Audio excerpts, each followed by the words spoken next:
Fuego eterno. Recordáis que la Biblia anuncia el fuego eterno. Y es interesante porque cuando nosotros hablamos de características de Dios,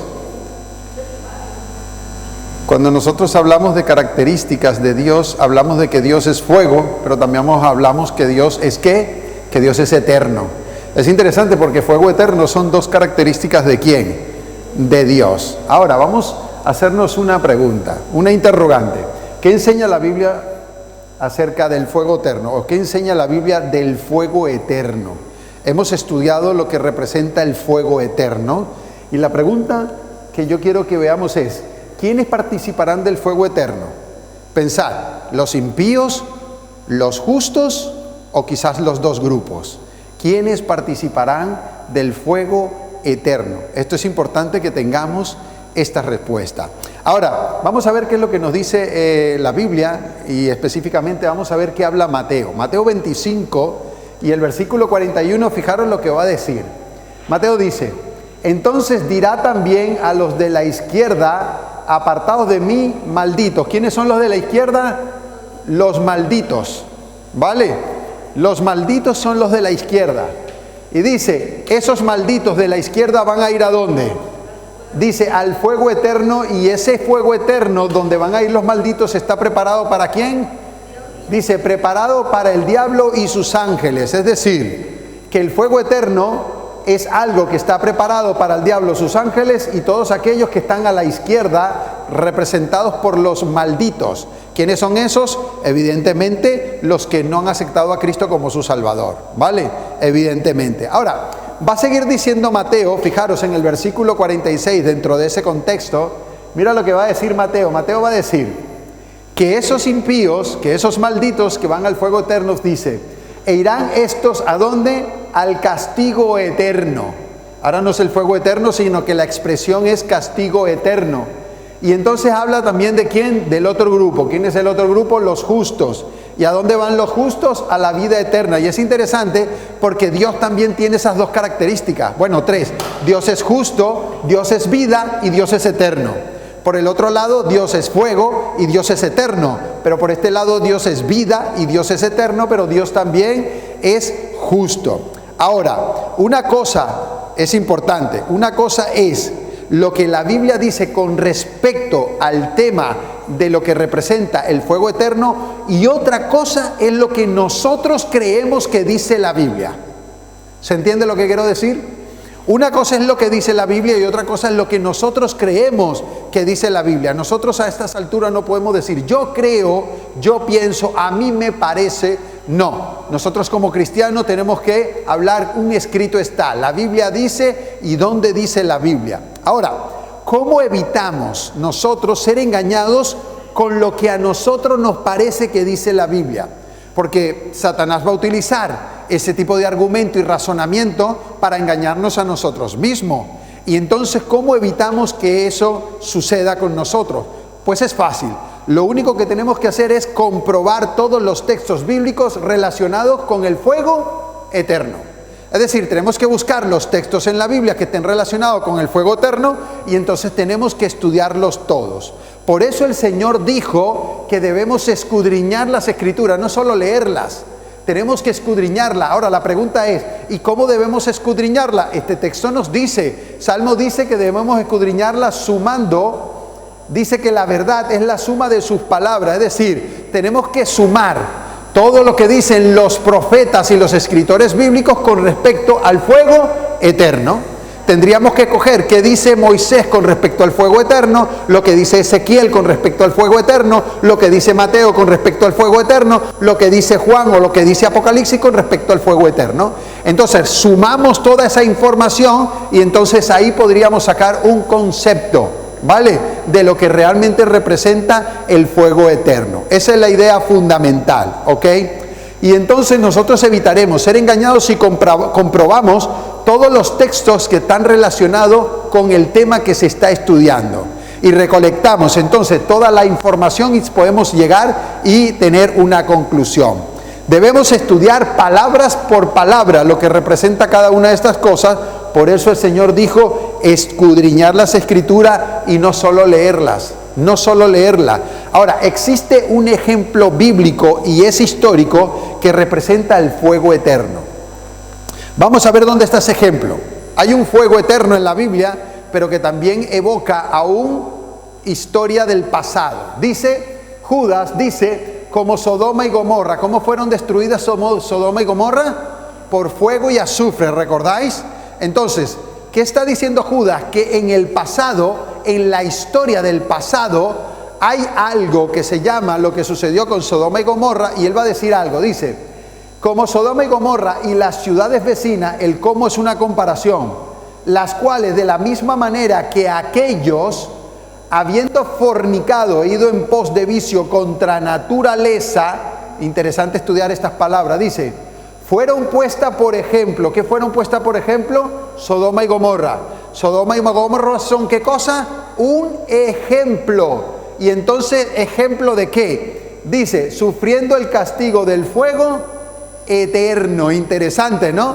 Sodoma y Gomorra, estas ciudades que sufrieron en el pasado el fuego eterno. Claro, ¿cómo entendemos nosotros que dos ciudades participaron y sufrieron algo que se llama el castigo eterno o el fuego eterno? Claro, para poder entender qué nos quiere decir Judas con respecto a esto, ¿a dónde creéis que tenemos que ir? Tenemos que ir a lo que sucedió ¿con quién? Con Sodoma y con Gomorra. Esa es la idea. Entonces vamos a ir al pasado, vamos a ir a la historia, vamos a ir a Génesis 19 para poder entender qué es lo que representa el fuego eterno en la Biblia. Y eso es importante. Ahora, vamos a hacernos una pregunta. Fijaros esta pregunta. ¿Cuáles fueron las razones por las cuales Dios destruyó Sodoma y Gomorra? No podemos hacer ahora un amplio desarrollo de por la cual Dios lo hace, pero hay fundamentalmente 3 razones por las cuales fueron destruidas Sodoma y Gomorra. Número 1, por la impiedad generalizada. Eran hombres impíos, pero sobre todo en la impiedad que se manifestaba era la inmoralidad sexual, específicamente la homosexualidad, específicamente el incesto y todo lo que era contra naturaleza, va a decir Judas. ¿Recordáis que acabamos de leer? Que hacían todo lo que era contra naturaleza. Imaginaros qué tipo de pecado y hasta dónde alcanzaba. Número 2, porque existía violencia generalizada, no valía nada la vida. ¿Recordáis? Los de Sodoma y Gomorra, ¿quiénes querían matar? ¿A quiénes querían matar? A los 2 ángeles querían matarlo. O no solo querían matarlos, sino que querían conocerlos también. Fijaros qué interesante aquella generación y esa sociedad. Y número 3 es porque eran egoístas y eran materialistas. Qué interesante lo que dice. Fijaros lo que dice, porque Ezequiel lo va a decir de esta manera. Mira cómo lo va a decir Ezequiel. Fijaros, dice, vivo yo, dice Jehová el Señor, que Sodoma tu hermana y sus hijas no han hecho como hiciste tú y tus hijas. Y dice el 49, y he aquí que esta fue la maldad de Sodoma tu hermana. Y ahora va a dar una descripción, Ezequiel de cómo era Sodoma en esa época. Fijaros cómo era. La descripción era soberbia, era saciada de pan. Yo no sé si vosotros veis esto en las sociedades de hoy día, pero fijaros. Soberbia, saciada de pan, abundancia de ociosidad. Tuvieron ellas y sus hijas, y no fortaleció la mano del afligido y el menesteroso. Claro, tengo tanto que hacer en mi ocio, tengo tanto que en mi soberbia, tengo tantas ganas de trabajar en lo mío y en suplir mis propias necesidades, que no tengo tiempo ¿para qué? Para mover mi mano con respecto al afligido y al menesteroso. Qué interesante. Estas fueron entonces las razones por las cuales Dios decide que debe ser destruida estas ciudades. Pero ¿cuál fue el resultado final del pecado de estas ciudades? Porque tiene que llegar un resultado final. Génesis 19 lo va a decir. Fijaros lo que dice Moisés, dice, entonces Jehová hizo llover sobre Sodoma y sobre Gomorra azufre y fuego de parte de Jehová de los cielos. ¿Quién es el que envía el fuego de parte de Jehová? ¿Quién es el que lo envía? Del cielo viene del fuego. El fuego viene del cielo y viene de Jehová específicamente, y es azufre y fuego fundamentalmente. Y fijaros, fue tanto que Abraham un día se asomó, subió cuando se estaban quemando y mirad lo que vio. Dice, y miró hacia Sodoma y Gomorra y hacia toda la tierra de aquella llanura miró, y he aquí que el humo subía de la tierra como el humo de un horno. Claro, un horno de fuego, y el humo subía como si fuera un horno. Ahora, ¿por qué realmente fueron destruidos? Génesis 13 lo dice, mas los hombres de Sodoma eran malos y pecadores contra Jehová en gran... ¿Contra quién eran malos? ¿Contra quién eran pecadores? ¿Contra quién eran soberbios? ¿Contra quién iban contra naturaleza? ¿Contra quién hacían todas sus impiedades? No solo contra Dios, sino también contra quién. Contra su prójimo. Qué interesante. Es decir, que tenía... Si hubiese un listado de los pecados, yo creo que ellos han vencido todos los pecados, ¿vale? ¿Por qué? Porque han pecado contra Dios, pero también han pecado contra su prójimo, lo que quiere decir que en ningún momento guardaron, cumplieron, obedecieron la ley de Dios. Siempre estuvieron en contra de Dios. Claro, es interesante porque esta gente que nosotros vemos aquí, ¿cómo era la tierra de ellos antes de ser destruida? Fijaros cómo era esa región, la región donde estaba Sodoma y Gomorra. Dice, y alzó Lot sus ojos y vio toda la llanura del Jordán, que toda ella era de riego. Fijaros cómo era, como el huerto de ¿qué? De Jehová. ¿Estáis viendo cómo era la región? La región era ¿qué? Como un huerto de Jehová. ¿Y cómo es el huerto de Jehová? Todo fluye, era una región que tenía mucha agua, una región que todo se daba. Todo lo que ahí se daba, nacía. Todo lo que nacía allí se daba. ¿Por qué todo lo que se sembraba? ¿Recordáis que Lot, cuando se aparta de Abraham, él mira hacia allá y dice, oye, veo una llanura, y esa llanura la veo con mucho pasto para el ganado? Es interesante en este caso, ¿vale? Pero entonces dice, como la tierra de Egipto en la dirección de Zoar, antes de que destruyese Jehová a Sodoma y Gomorra. ¿Cómo era? Antes que destruyese Jehová a Sodoma y Gomorra, ¿cómo era? Como el huerto de Jehová. ¿Qué significa? Que para esta zona de la llanura del Jordán había un antes y un después. ¿Cuál es el antes? El antes era como un huerto, como el huerto de Jehová. ¿Y cómo queda después? Destruida por total, destruida completamente. Ahora, tenemos que tener en claro algo, que uno de los peligros morales de la prosperidad hoy día, y no solo en aquella época, no, sino que hoy día, consiste en que los hombres llegan a ser o a estar tan satisfechos económicamente con todas las cosas de este mundo que se les olvida la necesidad de Dios. Se les olvida la necesidad de Dios. ¿Por qué crece tanto el ateísmo? ¿Sabéis por qué crece tanto el ateísmo? Un poquito de filosofía y un poquito de estabilidad. Estabilidad económica, capitalismo, no necesito nada, no me hace falta Dios. ¿Ok? Normalmente es así, no sienten la necesidad de Dios. Ahora, importante, ¿qué tipo de fuego destruyó las ciudades de Sodoma y Gomorra? ¿Qué tipo de fuego era? Nosotros lo hemos visto, ¿verdad? En Judas dice, sufrieron el fuego, ¿qué cosa? Eterno. ¿Qué representa ese fuego? Claro, la pregunta es, ¿y cómo quedaron las ciudades de Gomorra? De Sodoma y Gomorra, ¿cómo quedaron? Fijaros lo que dice, en este caso, Pedro. Pedro va a decir, y si condenó por destrucción a las ciudades de Sodoma y Gomorra, ¿está hablando de Sodoma y Gomorra? Sí, y ahora va a decir, reduciéndolas ¿a qué? A cenizas. A ver, después que fueron destruidas Sodoma y Gomorra, ¿qué fue lo que quedó de ellas?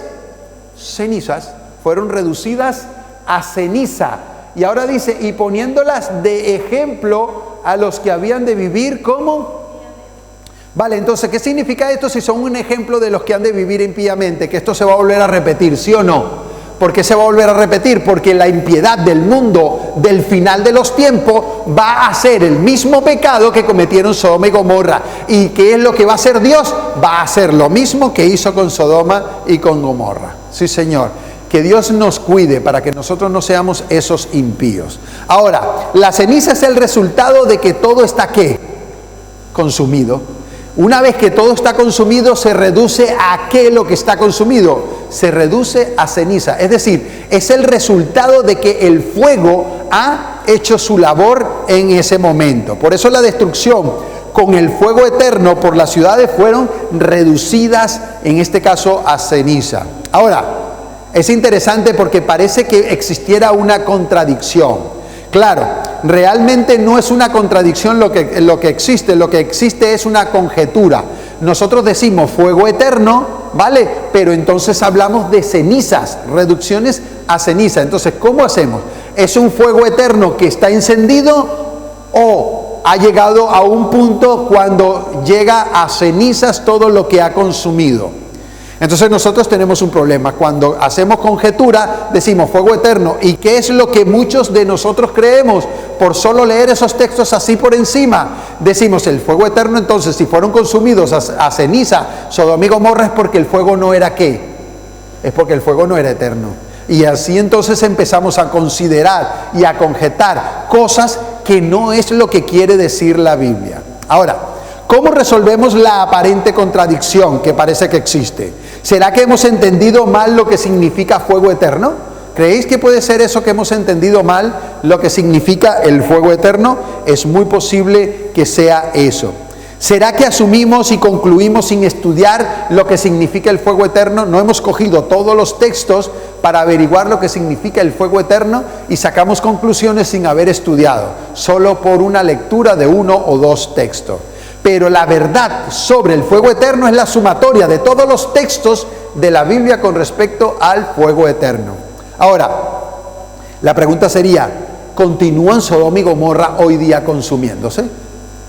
¿Están encendidas? ¿Se están quemando con el fuego?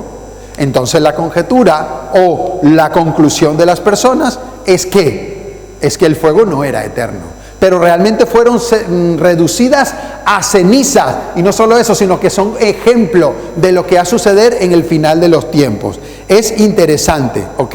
Muy interesantes. Algunos entonces deducen que esto no es fuego eterno. Ahora, tenemos que tener cuidado con las deducciones o con las conclusiones que nosotros llegamos sin revisar bien todos los textos bíblicos. Vale, ahora Dios va a hacer una advertencia. Dios va a coger y le va a dar una advertencia al pueblo al pueblo de Israel con respecto a la idolatría. Y Dios también se va a definir delante del pueblo. Fijaros lo que va a hacer Dios. Dios le va a decir en Deuteronomio 4:23, le va a decir al pueblo de Israel: guardaos, no os olvidéis del pacto de Jehová vuestro Dios, que Él estableció con vosotros. Dice, y no os hagáis esculturas o imágenes de ninguna cosa que Jehová tu Dios te ha prohibido. ¿Qué le está diciendo Dios? Cuidado con la idolatría. Y ahora le va a decir Dios, ¿por qué tienen que tener cuidado con la idolatría? Y Dios le dice, porque Jehová tu Dios es fuego consumidor. ¿Qué es Dios? Fuego consumidor. Pero Dios también es eterno, ¿sí o no? Sí, Dios es un fuego consumidor eterno, porque Dios es eterno también. Entonces, ¿qué representa el fuego consumidor o el fuego eterno en la Biblia? Representa al mismo Dios. Representa al mismo Dios. Y también dice, o Dios se clasifica como un Dios celoso. Dios se define como un fuego consumidor. Por eso va a decir Hebreos, así que recibiendo nosotros un reino inconmovible, tengamos gratitud y mediante ella sirvamos al Dios agradeciéndole con temor y reverencia, porque nuestro Dios es fuego consumidor. Fijaros, la palabra de que Dios es fuego consumidor está en un contexto de servicio, está en un contexto de reverencia, está en un contexto de agradarle a Dios y que tengamos gratitud, en un contexto de la gratitud. Cuidadito y nosotros nos acercamos a Dios y no utilizamos este tipo de palabras en el servicio, en la gratitud, recibiendo todas las cosas que Dios nos ha dado con reverencia y agradeciéndole constantemente. Ahora, ¿qué nos quiere enseñar la Biblia con respecto a Dios? ¿Qué nos quiere enseñar? Fijaros lo que dice Moisés. Entonces Moisés subió al monte y una nube cubrió el monte. ¿Qué es lo que cubrió el monte? ¿Una qué? Una nube. Interesante. ¿Qué hubiese pasado con el pueblo si esa nube no cubre? Fijaros. Dice, y la gloria de Jehová reposó sobre el monte Sinaí. Otra vez. Y la nube ¿qué hubiese pasado si la nube no cubre el monte Sinaí? ¿Qué hubiese pasado con el pueblo? Dice, y la gloria de Jehová reposó sobre el monte Sinaí, la nube lo cubrió por 6 días. ¿Pero qué pasó el día séptimo? Y al séptimo día llamó Moisés de en medio de la nube. ¿Quién estaba dentro de la nube? Es decir, estaba Dios en la montaña con Moisés cubierta por la nube, y después estaba ¿quiénes? El pueblo. Y dice entonces, y la apariencia de la gloria de Jehová era como un fuego abrasador en la cumbre del monte a los ojos de los hijos de Israel. Es decir, que Dios manifestaba su gloria, pero ¿qué veía el Israel?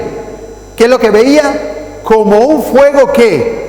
Abrasador. Entonces, cuando hablamos de fuego abrasador, fuego eterno, ¿de qué estamos hablando en la Biblia? Estamos hablando de la gloria de Dios.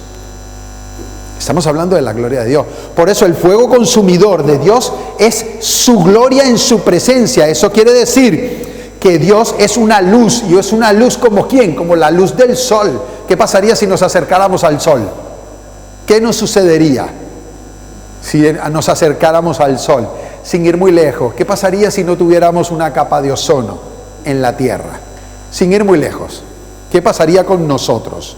Por eso vamos a ver que Pablo hablando de la batalla de la fe, va a decir lo siguiente. Fijaros lo que va a decir Pablo. En 1 Timoteo va a decir lo siguiente, dice, que guardéis el mandamiento sin mácula ni reprensión, hasta la aparición de nuestro Señor Jesucristo. Va a decir, ¿de qué van a hablar? De la aparición. ¿En qué aparición está hablando?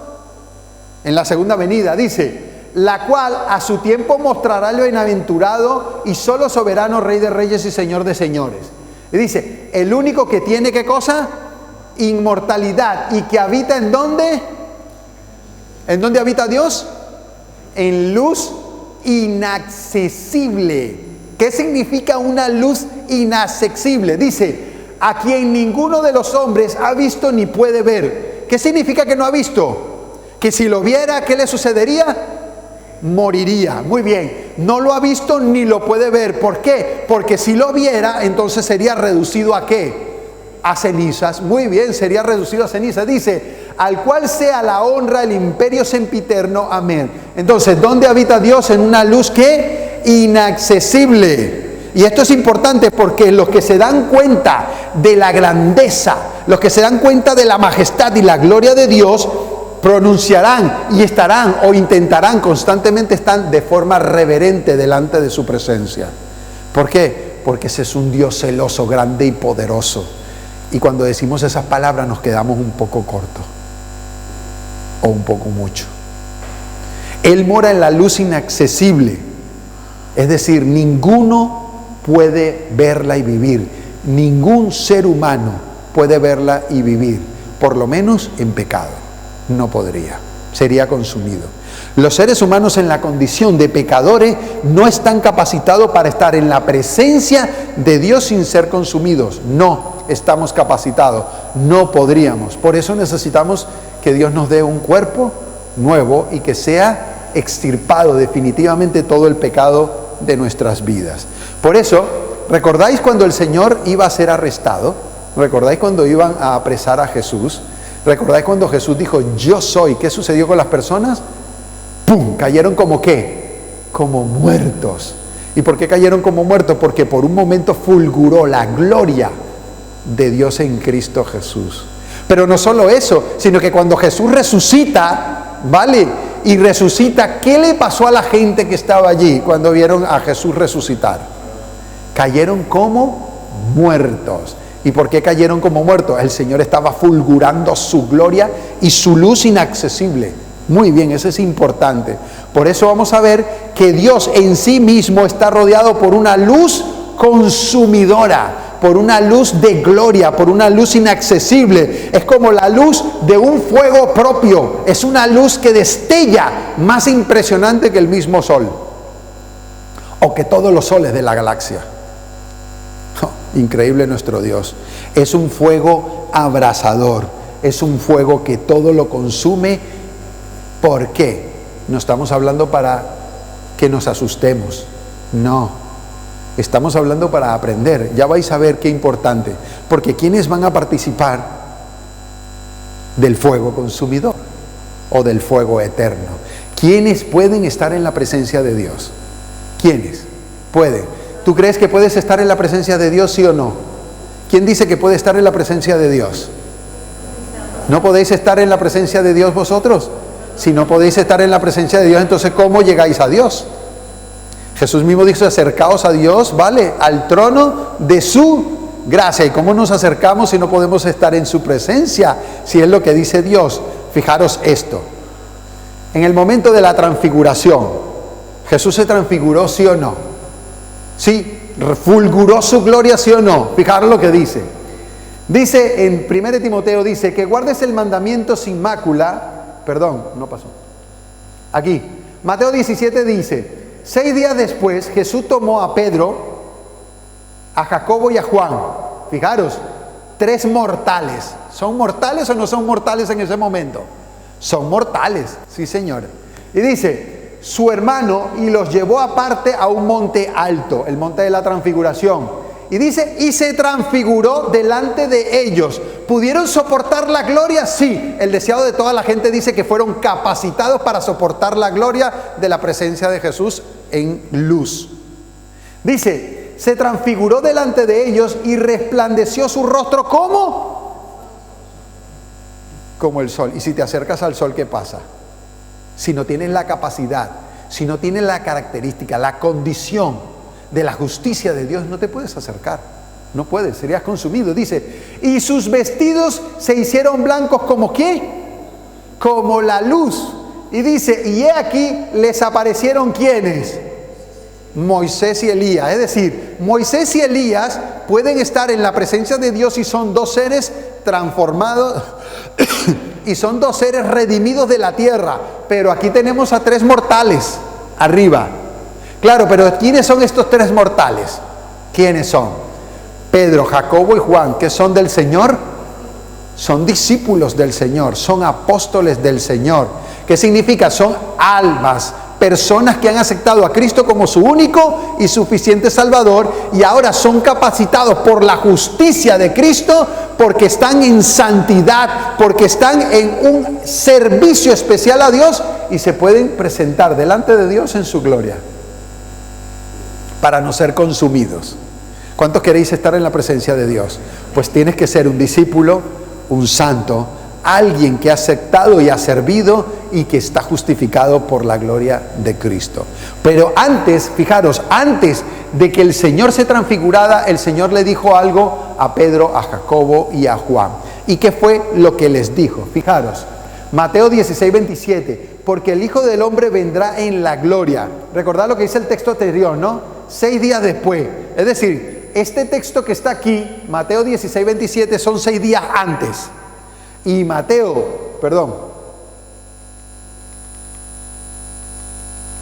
17:1 son 6 días después. Y dice, Mateo 16, 27, porque el Hijo del Hombre vendrá en la gloria. ¿Cómo vendrá el Hijo del Hombre? En la gloria. ¿Y qué pasará con el que no lo haya aceptado y esté justificado y que sea santificado? ¿Qué pasará cuando Él venga en gloria? Va a venir con la luz inaccesible, va a venir con el fuego eterno consumidor, con el que abraza todo y lo convierte en ceniza. ¡Ay de aquellos! Y dice, y vendrá en la gloria de su Padre con sus ángeles, y entonces pagará a cada uno conforme a sus obras. De cierto os digo, que hay algunos de los que están aquí. ¿A quién se refiere Él? Él se está refiriendo entonces específicamente a 3 personas, Pedro, Jacobo y Juan. Él se refiere a esas 3 personas y dice, de cierto os digo que algunos de los que están aquí, dice, que no gustarán la muerte hasta que hayan visto al Hijo del Hombre viniendo ¿en su qué? En su gloria, en su reino, ¿sí o no? Porque viene en gloria. Entonces, ¿quiénes vieron el reino y la gloria de Jesús? 3 mortales. ¿En qué condición de mortales? En la condición del cuerpo en el que estaban, pero capacitados por Dios para poder estar en la presencia de Jesús cuando se transfiguró como luz de la gloria del sol. ¿Sí o no? El fuego que consumió las ciudades de Gomorra y Sodoma y Gomorra, ¿se apagó o no se apagó? ¿Creéis que sí o creéis que no? Si Dios es el fuego consumidor, mi pregunta es, ¿se apagó o no se apagó el fuego consumidor?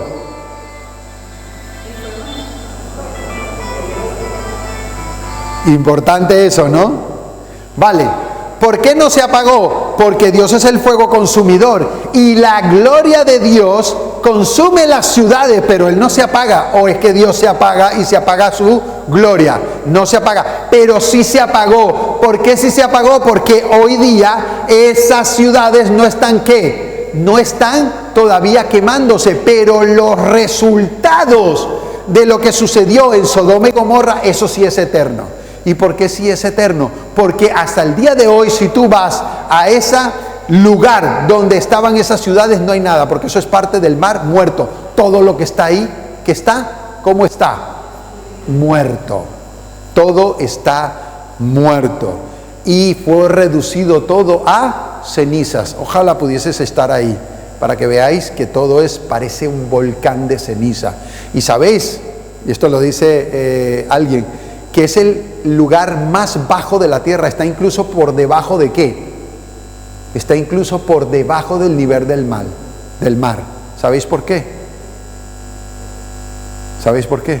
Porque eso es un hoyo gigantesco del fuego que descendió del cielo. ¡Tuf!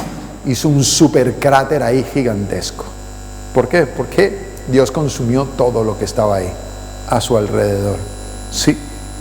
El fuego, si es eterno, ¿por qué Dios es eterno también? ¿Sí o no? Lo que no es eterno es lo que consume el fuego. Dios es el fuego, Dios es eterno, Dios no se apaga. Pero lo que consume, eso no es eterno, sino que se convierte en ¿qué? En cenizas. Y entonces nosotros hacemos conjetura, hablamos de fuego eterno y creemos que hay una doctrina, o no nosotros, hay muchos cristianos que creen que hay una doctrina donde va a haber un lugar gigantesco donde va a estar la gente cayendo en un lago constantemente y quemándose con el fuego eterno. ¿Y a qué serán reducidos entonces los impíos? Fijaros lo que dice Malaquías. ¿A qué serán reducidos los impíos? Malaquías va a decir lo siguiente. Dice, fijaros, escuchad bien. Porque aquí viene el día ardiente como un horno. Dice, y todos los soberbios y todos los que hacen maldad serán ¿qué? ¿Y qué es una estopa? ¿Qué pasa con una estopa cuando medio toca el fuego? Se incendia increíblemente, ¿no? Es como algo que consume muy rápido. Y dice, aquel día que vendrá, ¿qué cosa pasará? Los abrazará. Dice, ha dicho Jehová de los ejércitos, y no les dejará ni raíz ni rama. ¿Y quién representa la raíz? ¿Y quién representa las ramas? La raíz de la maldad, ¿quién es? La raíz del mal, ¿quién es? ¿Por qué existe el mal y sus consecuencias? Por Satanás, él es la raíz. ¿Y quiénes son las ramas? Los seguidores. ¿Y qué va a pasar con ellos? Que todos va a ser, ¿qué cosa en aquel día van a ser? ¿Cómo? Abrazados con el fuego consumidor. Y ahora mirad lo que dice. El 4, 2 y 3 dice, mas a vosotros los que teméis mi nombre, ¿nacerá quién? El sol de justicia. Muy bien, el sol de justicia, y en sus alas traerá salvación, y saldréis y saltaréis como becerros de la manada. Dice, hollaréis ¿a quiénes? A los malos, los cuales serán como, ¿qué dice aquí los malos? Ceniza, bajo las plantas de vuestros pies, en el día en que yo actúe, ha dicho Jehová de los ejércitos. Mi pregunta es, si la doctrina que está mal diseñada de el lago del infierno del fuego eterno, ¿vale? Se están los impíos consumiendo constantemente sin llegar a dejar de existir. Mi pregunta es, ¿quiénes son estos malos que se convierten en ceniza? ¿Quiénes son los malos que se convierten en ceniza? Ahora, si se han convertido en ceniza, quiere decir que han dejado de existir, pero el fuego eterno ha dejado de existir. No, el fuego eterno no ha dejado de existir. ¿Por qué? Porque el fuego eterno es Dios. Pero el fuego de la gloria de Dios sigue ardiendo por los siglos de los siglos. Ahora, ¿quién es el que se supone que estará de primero en el lago que arde con fuego y azufre? ¿Quién se supone que debería ser el primero? ¿Quién creéis que debería ser el primero? Satanás, ¿verdad? Porque es la raíz del mal, debería ser él. Ahora vamos a ver qué dice Ezequiel con respecto a Satanás. Fijaros lo que va a decir Ezequiel. Hablando Ezequiel en el contexto de Satanás, ¿vale? Que el querubín grande protector, y dice en Ezequiel 28:12, dice, con la multitud de tus maldades, con la iniquidad de tus contrataciones, profanaste tu santuario. Y dice, yo pues saqué fuego de en medio de ti, el cual te consumió. Y te puse, ¿qué cosa? ¿En qué? Satanás va a llegar a ser ¿qué cosa? Ceniza. Bueno, y si va a llegar a ser ceniza, ¿cómo es posible que va a estar toda la vida en un lago llevando fuego? ¿Cómo se come esto? ¿O cómo podemos entenderlo? ¿Sabéis por qué? Porque está mal diseñada la doctrina del infierno de todos los demás cristianos, lamentablemente. ¿Por qué está mal diseñada? Porque Dios, cuando venga, todos los impíos serán consumidos y ya está. Consumidos. Y llegarán a ser ¿qué cosa? Cenizas en el momento que Dios actúe. Y eso es clave. Dice, te consumió y te puse por ceniza sobre la tierra. Dice, a los ojos de todos los que te miren. Claro, si Satanás está consumiéndose eternamente, fijaros esto. 19, todos los que te conocieron de entre los pueblos se maravillarán sobre ti. Espanto serás y para siempre dejarás de ¿qué? ¿Qué significa para siempre dejarás de ser? Significa que para siempre dejarás de ¿qué? De existir. ¿Y cómo es posible entonces que esté toda la eternidad consumiéndose en un lago de fuego? Dios dice que va a ser ceniza y va a ser consumido y va a dejar de existir. Entonces, ¿cómo es posible que llegue a estar en toda la eternidad en un lugar que le llaman el lago del fuego o el lago del infierno? No puede ser. ¿Veis por qué sacamos malas conjeturas? Porque no estudiamos bien todos los textos. Dios es fuego consumidor, los impíos, Satanás y todos los ángeles malos serán destruidos por el fuego eterno de su gloria eterna, pero ellos serán consumidos hasta que lleguen a ser ceniza y dejarán de existir para siempre. Así es la correcta relación de la doctrina del infierno o del fuego eterno. Si Dios es el fuego consumidor, Él es el fuego eterno, y eso es clave. Ahora, ¿quiénes vivirán en la presencia de Dios eternamente? ¿Quiénes vivirán eternamente en la presencia de Dios? Los redimidos, ¿no? Los santos y los salvados. Entonces, ¿quiénes van a estar en la presencia del fuego eterno? ¿Los impíos o los santos? ¿Quién quiere estar en la presencia del fuego consumidor? Nosotros, ¿verdad? ¿Por qué? Porque estaremos eternamente con el Señor. ¿Sí o no estaremos eternamente con el Señor? ¿Cuántos queréis estar eternamente con el Señor? Pues entonces te vas a enfrentar a que Dios es un Dios de luz, un fuego consumidor, un fuego abrasador, un fuego de gloria. Pero vas a ser capacitado para poder estar en la presencia de Él como los ángeles. ¿Sí o no? Claro que vamos a ser capacitados. Ahora, los impíos, Satanás, los ángeles y todos los malos también van a participar del fuego consumidor. Sí, van a participar también. Sí. Pero ¿cuál va a ser el resultado de ellos? Que ese fuego los consumirá y los llevará y los reducirá ¿a qué? A cenizas. ¿Quiénes van a participar del fuego eterno? Tanto los impíos como los justos. Pero para los justos el fuego eterno se convierte en vida eterna. Para los impíos se convierte en perdición eterna. Serán consumidos. Pero todos participaremos del fuego eterno. Los buenos y los justos vivirán en la presencia de Dios. Fijaros, la doctrina dice que todos los impíos viven en el fuego eterno, y la Biblia dice que los que viven en el fuego eterno son ¿quiénes? Los santos y los justos. ¿Veis? ¿Qué hace Satanás? Siempre poniendo todo al revés. Muy bien, eso es lo que hace. Y no lo digo yo, fijaros. Lo dice Isaías 33:12, dice: y los pueblos serán como cal quemada, como espinos cortados serán quemados con fuego. Habla de los pueblos. Oíd, los que estáis lejos, los que he hecho. Dice, y vosotros los que estáis cerca, conoced mi poder. Los pecadores se asombraron en Sión. Espanto sobrecogió a los hipócritas. Y ahora hace dos preguntas interesantísimas. Dice, ¿quién de nosotros morará con el fuego consumidor? ¿Quién de vosotros morará con el fuego consumidor? Segunda pregunta. ¿Quién de nosotros habitará con las llamas eternas? ¿Quién levanta la mano y dice yo? Dice, ¿quién de nosotros? ¿Isaías se incluye o no se incluye en el nosotros?